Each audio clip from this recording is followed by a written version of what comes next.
கதறல் கேட்டிடுதே. நானிலம் முழுவதும் நான் ஒரு கோடி நாசத்தின் வழியை நாடிடுதே. இயேசுவின் அன்பு என்னையும் நெருக்க எழும்பிடுவோம் நாம் வாலிபரே. எழும்பிடுவோம் நாம் வாலிபரே. வானபரன் என்னும் ஞான குணவானை ஸ்தோத்திரம் செய்வேனே. ரட்சகனை ஸ்தோத்திரம் செய்வேனே.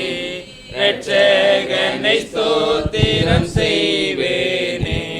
ரட்சகனை ஸ்தோத்திரம் செய்வேனே. வேத பகுதி வாசிக்க கேட்போம். சங்கீதம் 127.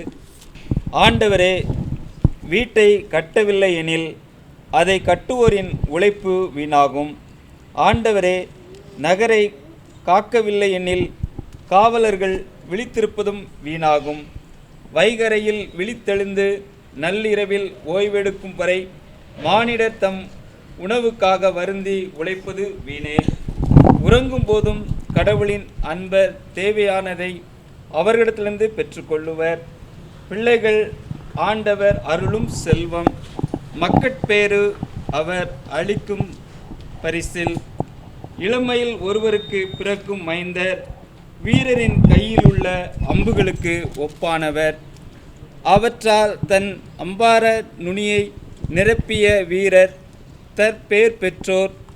நீதிமன்றத்தில் எதிரிகளோடு வழக்காடும் போது அவர் இகழ்ச்சியடைய மாட்டார் என்பது வாசிக்கும்படியாக தெரிந்து கொள்ளப்பட்ட வேத பகுதி வாசித்தாயிற்று. அன்பானவர்களே, குடும்பத்தின் பிள்ளைகளை ஆண்டவராக இயேசுவின் நாமத்தில் அன்போடு கூட வாழ்த்துகிறோம். குறிப்பாக ஒரு இல்லத்தை கட்டி முடிப்பது என்பது ஒரு பெரிய பணி இல்லையா? அதை ஆரம்பித்து முடிக்கிறது அப்படிங்கிறது பல நிலைமைகளில் எவ்வளோ கஷ்டம் அப்படின்னு தெரியும். ஐயா சொன்னாங்க, ஐயா இன்ஜினியர் சரியாக வேலை செய்யலைன்னா வேலையை விட்டு தூக்கிட்டேன் அவர் அப்படின்னு சொன்னார் அவர். ஸோ அது மாதிரி எவ்வளோ கஷ்டப்பட்டிருப்பாருன்னு நமக்கு தான் தெரியும் இல்லையா? ஒவ்வொரு விஷயத்தையும் பார்த்து செய்யணும். செலக்ட் பண்ணுறதுல ஒவ்வொரு விஷயத்தையும் செலக்ட் பண்ணி எதை போட்டால் நல்லாயிருக்கும், எதை பண்ணால் நல்லாயிருக்கும், பிளான் எப்படி பண்ணுறது எல்லாமே யோசித்து செய்யணும்ல. அப்போ வந்து பார்த்திங்கன்னா இதில் எல்லாத்துலேயும் நம்முடைய விருப்பம் ஒரு பக்கம் இருந்தாலும் இந்த வேத பகுதி ரொம்ப அழகாக சொல்கிறது பார்த்திங்கன்னா, ஆண்டவரே வீட்டை கட்டவில்லையினால் அதை கட்டுவோரின் உழைப்பு நம்முடைய முயற்சி என்ன இருந்தாலும் ஆண்டவர் வீட்டை கட்டலைன்னா, கர்த்தர் வீட்டை கட்டலைன்னா அந்த முயற்சி எல்லாமே. அப்போ இந்த நேரத்தில் ஒருவேளை நம்முடைய உழைப்பு நம்முடைய முயற்சி எல்லாமே இருந்தாலும் இதில் ஆண்டவருடைய துணை, ஆண்டவருடைய கிருபை என்பது எவ்வளவு பெருசாக இருந்திருக்கு அப்படின்றத நினச்சி பார்க்க நம்ம அழைக்கப்படும். ஸோ அப்போது கடவுள் எவ்வளவு நல்லவர். அப்போ இந்த கிறிஸ்மஸ் காலங்கள்லேயும் குறிப்பாக நம்ம சிந்திக்கிற சிந்தனை என்ன அப்படின்னா, கடவுள் ஏன் மனுஷனானார், கடவுள் ஏன் குழந்தையாக பிறந்தார், கடவுள் ஏன் நம்மளை தேடி வந்தார்னா நம்மீது அவர் அன்பு வைத்ததுனால அவர் நமக்காக வந்தார்ல. அந்த அன்பு தான் இல்லை. யோவான் 3:16 வாசிக்கிறோம் இல்லையா? தேவன் நம்மீது வைத்த அந்த அன்பு இல்லை. God so loved the world. அப்போ இந்த அன்பை தான் நம்ம வாழ்க்கையில் ஒவ்வொரு விதத்துலையும் ஆண்டவர் வெளிப்படுத்துகிறார். ஸோ அதை பல நேரங்களில் நம்முடைய வாழ்க்கையில் நம்ம செயல்படுகிற நமக்கு கொடுக்குற புது ஜீவன் இல்லை. ஒருவேளை ஐயாவை நினச்சி பார்க்கும்போது பல நேரங்களில் உடல்நல சுகம் இல்லாத பொழுது ஆண்டவர் கொடுத்த புது ஜீவன் இல்லையா? ஆண்டவர் நமக்கு ஒவ்வொரு நாளும் கொடுக்குற புது பலன், ஆண்டவர் நம்முடைய முயற்சிகளை ஆசீர்வதித்து அதை உயர்த்துகிற விதம். ஸோ இதையெல்லாம் நினச்சி பார்க்கும்பொழுது ஆண்டவர் எவ்வளவு பெரியவர் இல்லை, ஆண்டவர் எவ்வளவு பெரியவர். ஒவ்வொருத்தருடைய வாழ்க்கையிலும் ஆண்டவர் செய்கிற நன்மைகள் ஏராளம் இல்லையா? அதை நினைத்து பார்ப்பது, டு அண்டர்ஸ்டாண்ட் காட், அவர் யார் அப்படிங்கிறத, அவருடைய செயல் இதில் என்ன என்பதை புரிந்து கொள்வதற்கான ஒரு முயற்சி. ரெண்டாவது இதில் நம்ம என்ன பார்க்குறோம் அப்படின்னு பார்த்திங்கன்னா, கடவுளுடைய பாதுகாப்பு இல்லை. அதை நம்ம என்னதான் நம்ம முயற்சி பண்ணாலும் இந்த இடத்துல பார்த்திங்கன்னா, அதாவது எல்லாமே வீண் அப்படின்னு சொல்கிறார் சங்கீதக்காரன், ரொம்ப அழகாக சொல்கிறார். நம்ம என்னதான் பண்ணாலும் ஆண்டவருடைய பாதுகாப்பு இல்லை அப்படின்னு சொன்னால் நம்ம ஒன்றுமே இல்லை. ஸோ எவ்வளோ நம்ம முயற்சி எடுக்கலாம், எவ்வளோ நம்ம பிளான் பண்ணலாம், இருந்தாலும் எல்லாவற்றிலும் கடவுளுடைய துணை. அப்போ இந்த இடத்துல என்ன அப்படின்னு சொன்னால், இன்றைக்கி நம்ம இந்த முயற்சி பண்ணியிருக்கிறோம் அப்படின்றதுனால எல்லாமே முடிஞ்சிருச்சுன்னு இல்லை, இது ஆரம்பம் தான். தொடர்ந்து கடவுளுடைய பிரசன்னம், கடவுளுடைய வழிநடத்துதல் நம்மோடு இருக்கும் என்கின்ற அந்த மனநிலையோடு இல்லையா? அப்போது அங்கே சொல்லுகிற ஒரு ஆசீர்வாதம் என்னென்னா, 3ஆம் வசனத்தில் பிள்ளைகள் ஆண்டவர் அருளும் செல்வம். உண்மையான செல்வம் என்பது வீடோ மற்ற பொருட்களோ இல்லை, ஆண்டவர் அருளும் செல்வம் என்பது ஆண்டவர் கொடுக்கிற பிள்ளைகள் இல்லையா? இப்போ பிள்ளைகள், இப்போ ஐயா வந்து அருமையான பிள்ளைகளுக்காக செய்கிற இந்த முயற்சி, அப்போ இது நமக்காக மட்டும் இல்லாமல் இது உங்கள் பிள்ளைங்களுக்காக. ஸோ இது தலைமுறையாக வழிநடத்துகிற கடவுளுடைய அன்பு. ஸோ அப்போ இந்த அன்பை ருசித்து இதை நம்ம வந்து தொடர்ந்து ஆண்டவருடைய திருக்கரத்தில் நம்ம ஒப்பு கொடுக்கும் பொழுது நிச்சயமாக தலைமுறையாக ஆசீர்வதிக்கிற கடவுள் உங்களை ஆசீர்வதிப்பார். இந்த இல்லத்தில் நீங்கள் வசிப்பதற்கும் உங்களுடைய பிள்ளைகள் வருங்கால சந்ததிகளை உருவாக்குவதற்கும் கடவுள் ஆசீர்வதிப்பார். அப்போது என்ன அப்படின்னு பார்த்தீங்கன்னா 4ஆம் வசனத்தில் இளமையிலே ஒருவருக்கு பிறக்கின்ற குழந்தைகள் பலவான் கையில் இருக்கிற அம்புகளுக்கு என்ன வைப்பாங்களா? ஒப்பாயிருப்பாங்க. பலவான் கையில் இருக்கிற அம்புகள் அப்படின்னு சொல்லும் பொழுது, அதாவது அந்த அம்புகள் எங்கே வேணால் குறி வைக்கப்படலாம், எங்கே வேணால் போகலாம் இல்லையா? ஆனால் ஆண்டவருடைய கரத்தில் அவர்கள் இருக்கும் பொழுது அவர்கள் ஆண்டவரால் என்ன பண்ணுவாங்க? ஆசீர்வதிப்பார்கள். பிள்ளைகள் எல்லாம் கர்த்தரால் ஆசீர்வதிக்கப்பட்டிருப்பார்கள். ஒலிவ மர கன்றுகளைப் போல இருப்பார்கள் இல்லையா? கர்த்தருடைய ஆலயத்தில் நாட்டப்பட்டவர்களாக இருப்பார்கள். அப்போ இந்த ஒரு பெரிய ஆசீர்வாதத்தை நிச்சயமாக ஆண்டவர் நமக்கும் நம்முடைய பிள்ளைகளுக்கும் கொடுப்பார். அதனால் வந்து பார்த்திங்க அப்படின்னு சொன்னால் அவர்கள் இகழ்ச்சி அடைய மாட்டார்கள், அவர்களை ஆண்டவர் என்ன பண்ணுவார்? உயர்த்துவார். ஸோ இந்த வார்த்தைகளோடு உங்களை நாங்கள் வாழ்த்துக்கிறோம். ஆண்டவர் உங்களுக்கு பெரிய காரியங்களை என்ன பண்ணுவார்? செய்வார். அந்த நம்பிக்கையோட காத்திருங்கள். இன்னும் உங்களையும் உங்கள் பிள்ளைகளையும் இன்னும் மென்மேலும் உயர்த்துவார். இது வந்து ஒரு முன் சுவை தான். இந்த வீடு அப்படிங்கிறது முன் சுவை தான். அந்த வீட்டில் கொடுக்க போகிற ஆசீர்வாதங்கள் இன்னும் பெருசாக இருக்கும். எப்போன்னா நம்ம இன்னும் ஆண்டவரை அதிகமாக சார்ந்து இருக்கும் பொழுது, கர்த்தர் செய்த நன்மைகளை ஆண்டவர் தான் கொடுத்தார் அப்படின்னு சொல்லி ஆண்டவரை மகிமைப்படுத்தும் பொழுது இன்னும் பெரிய காரியங்கள் ஆண்டவர் என்ன பண்ணுவார்? செய்வார். ஸோ உங்களை வாழ்த்துக்கிறோம். ஆண்டவருடைய கிருபை ஆசீர்வாதம் தங்கி இருக்கட்டும். நம்ம மத்தியில் இருக்கிற சவுந்தரபாண்டியன் ஐயா அவர்கள் ஜபிக்கும்படி அன்போடு கேட்டுக்கொள்கிறேன். எங்கள் அன்பின் தகப்பனே, இந்த நாளை விசேஷமாக பாதத்தில் வைக்கிறோம். 2024ஆம் ஆண்டு 12வது மாதம் இந்த 15ஆம் தேதி இந்த வாரத்துடைய முதல் நாள் மரியாள் ஏக்கத்தோடு வந்தாங்க, கவலையோடு வந்தாங்க. ஆனால் கவலை மாற்றப்பட்டு ஒரு ஜீவனுள்ள தகப்பனை கண்டு கொண்டாங்க. அந்த வாரத்தின் முதல் நாள் உயிரோடு எழுந்த திருநாளில், தூயாவுடைய மகிமை தந்த திருநாளில், திருச்சபையை நிறுவி தந்த திருநாளில் உங்களுடைய பாதத்தில் என்ன நோக்கத்தோடு நிற்கிறோம் என்பதை நீங்கள் அறிந்திருக்கீங்க.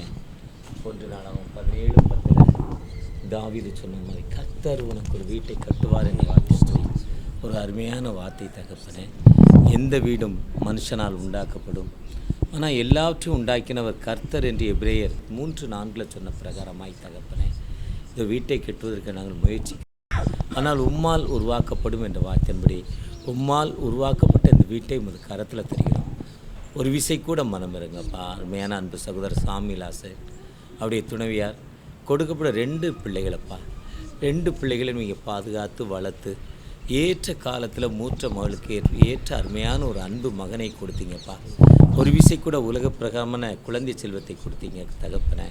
இந்த நாளில் கூட பெற்றோர்களாக எங்களுடைய கடமை எங்களுடைய பிள்ளைகளுக்கு வீடுகள் கொடுக்க வேண்டும், வாழ்வை நாங்கள் சரியாக அமைக்க வேண்டும் நோக்கத்தோடு ஜெபித்த பொழுது அன்பு சகோதரருடைய ஜெபத்தை கேட்டு ஒரு சிறிய இடத்தை கொடுத்து ஒரு அழகான வீட்டை கொடுத்துருக்கீங்க.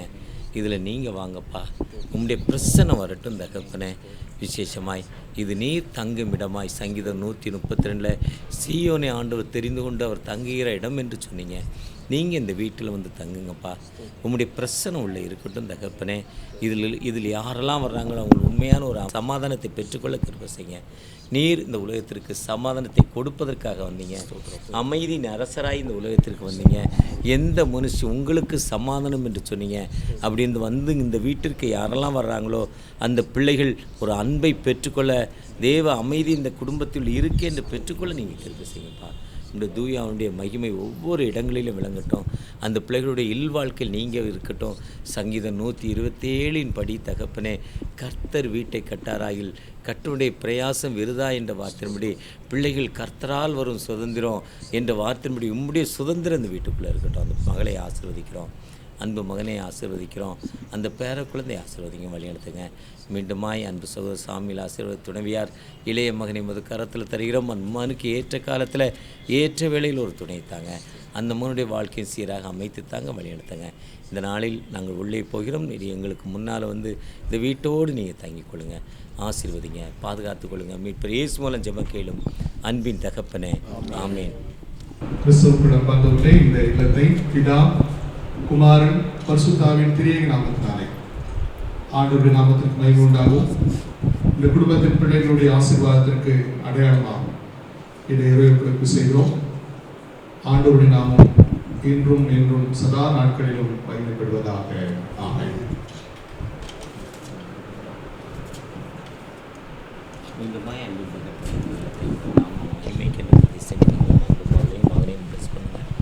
நீங்கள் இந்த உம்முடைய வீடு நீர் என்றென்றைக்கும் தங்கும் இடம் என்று இதை தெரிந்து கொண்டு உங்களுடைய பிரசனம் இந்த இல்லத்தோடு இருக்கட்டும். மீண்டும் இதை நாங்கள் பிதா குமாரன் பரிசுத்தாவின் திரு நாமத்தினால் பிரதிஷ்டை பண்ணுகிறோம்.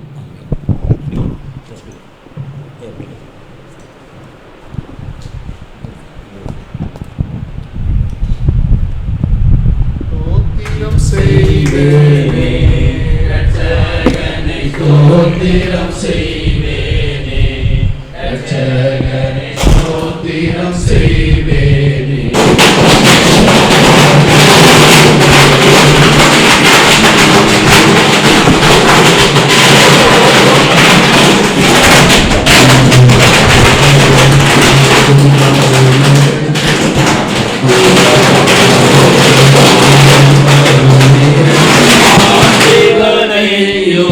புத்திரனே என்று ஸ்தோத்திரம் செய்வேனே, ரட்சகனை ஸ்தோத்திரம் செய்வேனே, ரட்சகனை ஸ்தோத்திரம் செய்வேனே, ரட்சகனை ஸ்தோத்திரம் செய்வேனே. செம்பருவானை தேசியர்கள் தேடும் குருவானை, தேசியர்கள் தேடும் குருவானை, தேசியர்கள் தேடும் குருவானை. அம்பரமேவிய ஓம்பகனத்தோடு, அம்பரமேவிய ஓம்பகனத்தோடு அன்பு பெற என்று பைம்பொன் மலர் தூவி ஸ்தோத்திரம் செய்வேனே, ரட்சகனை ஸ்தோத்திரம் செய்வேனே, ரட்சகனை ஸ்தோத்திரம் செய்வேனே, ரட்சகனை ஸ்தோத்திரம் செய்வேனே. சங்கீதம் 125. கர்த்தரை நம்புகிறவர்கள் என்றென்றைக்கும் அசையாமல் நிலைத்திருக்கும் சியோன் பர்வதத்தை போல் இருப்பார்கள். பர்வதங்கள் எருசலேமை சுற்றிலும் இருக்குமா போல் கர்த்தர் இது முதல் என்றென்றைக்கும் தம்முடைய ஜனத்தை சுற்றிலும் இருக்கிறார். நீதிமான்கள் அநியாயத்திற்கு தங்கள் கைகளை நீட்டாத படிக்கு ஆகாயமத்தின் கொடுங்கோல் நீதிமான்களுடைய சுதந்திரத்தின் மேல் நிலைத்திராது. கர்த்தாவே நல்லவர்களுக்கும் இருதயத்தில் செம்மையானவர்களுக்கும் நன்மை செய்யும். தங்கள் கோடலான வழிகளுக்கு சாய்கிறவர்களை கர்த்தர் அக்கிரமக்காரரோடு போக பண்ணுவார். இஸ்ரவேலுக்கோ சமாதானம் உண்டு. ஆமென். ஸ்தோத்திரம் ஆண்டவரே, கிருபை வேலை கொடுத்தீங்க, உமக்கு நன்றி. உமது பிள்ளைகளாகி எங்களை ஆண்டவரே இந்த கால வேளையில நீர் உயிர்த்தெழுந்த இந்த நாளில உமது பிள்ளைகள் ஆண்டவரே கட்டப்பட்ட புதிய வீட்டை திறந்து ஜெபிக்கக்கூடிய ஆசீர்வாதத்தை நீர் எங்களுக்கு தந்த மாபெரும் கிருபைக்காய் உடைய பாதங்களுக்கு ஸ்தோத்திரம். சமலையாவுக்காக ஜெபிக்கிறேன். இந்த வீடு கட்டுவதற்கு ஆண்டவரே அவர் பட்ட பிரயாசங்கள் எல்லாம் இந்த நாய் கத்த நீங்க பார்த்தீங்க. அவரையும் அவர் கொடுத்த அன்பானவருடைய மனைவியும் கொடுத்த ஆண்டவர் 2 பிள்ளைகளையும் திருமணமான மகளையும் மருமகனையும் பேரப்பிள்ளையுடைய கரங்களை முழுமையாய் கொடுக்கிறோம். என் தேவனாய் கர்த்தர் பொறுப்படுத்திக் கொண்ட கிருபைகளுக்காக உமக்கு நன்றி.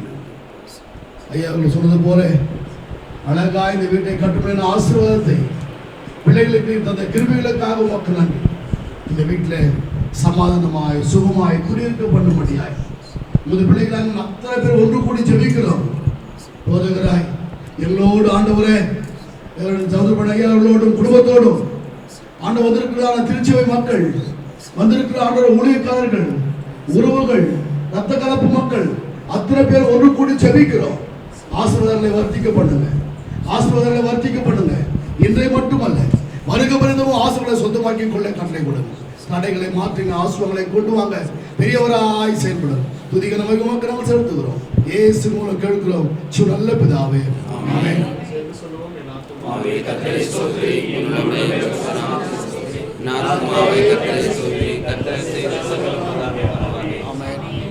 நம்முடைய ஆண்டவராகிய இயேசு கிறிஸ்துவின் கிருபை, பிதாவாகிய தேவனுடைய அன்பு, பரிசுத்த ஆவியானவரின் அன்பு, ஐக்கியம், ஆசீர்வாதம், பாதுகாப்பு, சந்தோஷம், சமாதானம் இந்த குடும்பத்தின் பிள்ளைகளோடும் தலைமுறை தலைமுறையோடும் இன்றும் மீண்டும் சதா நாட்களிலும் நிலைத்திருப்பதாக. நாதனுக்கு ஜெயமங்கலம், ஆதி திரியேகநாதனுக்கு சுபமங்கலம். நாதனுக்கு ஜெயமங்கலம், ஆதி திரியேகநாதனுக்கு சுபமங்கலம். பாரேதுநீதனுக்கு பரம பொற்பாதனுக்கு, பாரேதுநீதனுக்கு பரம பொற்பாதனுக்கு, ஏதேனு கோதனுக்கு நித்திய சங்கீதனுக்கு, ஏதேனு கோதனுக்கு நித்திய சங்கீதனுக்கு, நாதனுக்கு ஜெயமங்கலம், மதி சிறியேகநாதனுக்கு சுபமங்கலம். இந்த நல்ல நாளிலும் கூட ஐயா சோத்திரம், ஐயா ஆசீர்வாதம், ஐயா அவர்களுடைய இந்த வீட்டை திறந்து ஆசீர்வதிக்கும்படியாக இந்த நாளை தந்ததற்காக நன்றி செலுத்துகிறோம். ஆண்டவரே, தாவீது இப்படி ஜெபிக்கிறான், ஒரு அடியானின் வீடு என்றென்றைக்கும் ஆசீர்வதிக்கப்பட்டிருப்பதாக என்று ஜெபித்தது போல ஆண்டவரே, நாங்களும் கூட இந்த வீடு என்றென்றைக்கும் ஆசீர்வதிக்கப்பட்ட வீடாய் மாறட்டும். ஆண்டவரே, அன்றைக்கு கர்த்தராகிய இயேசு கிறிஸ்து ஆண்டவரே ஒரு வீட்டினுள் பிரவேசித்த போது அந்த வீடு பரிமளத்தின் வாசனையால் நிரம்பி இருந்த வீடாய் மாறியது. அதுபோல இந்த வீட்டிலும் எங்களுடைய ரட்சகரும் எங்களுடைய மீட்பருமான இயேசுவானவர் எப்போதும் இந்த வீட்டிலே வந்து தங்கவும், இந்த வீட்டிலே வாசம் பண்ணவும், இந்த வீட்டின் மூலமாய் உங்களுடைய நாமம் மகிமைப்படவும் பெரிய காரியங்கள் செய்யுங்க. ஆண்டவரே, நித்திய வீட்டையும் எங்களுக்கு நீர் ஆயத்தப்படுத்தியிருக்கிறீர். அந்த வீட்டிற்கும் எங்களை தகுதிப்படுத்துங்க. ஆசீர்வதிக்கிறோம். அந்த மக்களையும் அந்த ஊழியர்களையும் ஆசீர்வதிங்க. இயேசு கிறிஸ்துவின் இன்ப நாமத்தில் ஜெபிக்கிறோம் நல்ல பிதாவே.